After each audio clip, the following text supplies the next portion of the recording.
Alors, ce qui est génial avec ce qu'on est en train de voir ici, c'est que après avoir vu ça, vous comprendrez qu'on peut démarrer, faire un dessin au bic ou quelque chose de très peu expressif au niveau du trait, et malgré tout le vectoriser et dans Illustrator obtenir des traits expressifs. Alors on teste ça.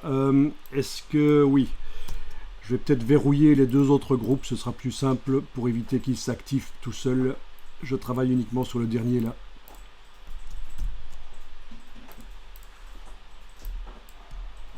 Donc si je fais un commande A, les deux autres groupes ne se sélectionnent pas puisqu'ils sont verrouillés.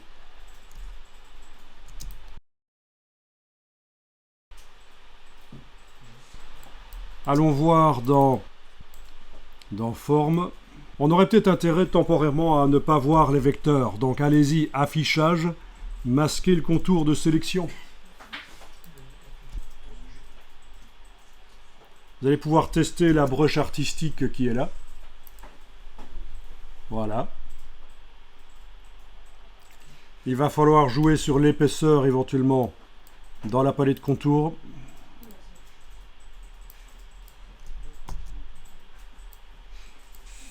« 0,1 touche tabulation ». Voilà, ça donne un peu mieux.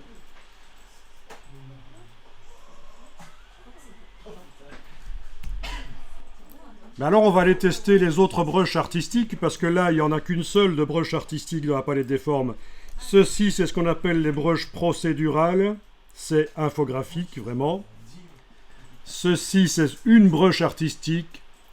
On a une brush de motif, on a d'autres types de brushes. Des brushes artistiques, il n'y en a qu'une seule dans la palette. Donc on va aller demander les palettes de brushes artistiques et tester d'autres brushes. Vous allez dans le bas de la palette des formes, sur le menu ici, et vous pouvez aller chercher artistique. Alors on va tester par exemple artistique calligraphique. Je vous rappelle que quand la palette est apparue, là, la palette artistique calligraphique, vous avez la possibilité de passer à la palette suivante avec le petit triangle. Finalement, c'est celle-là qui m'intéresse. Fusain, crayon. Vous appliquez sur les traits.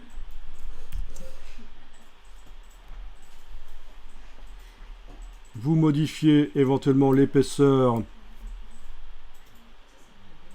L'épaisseur là.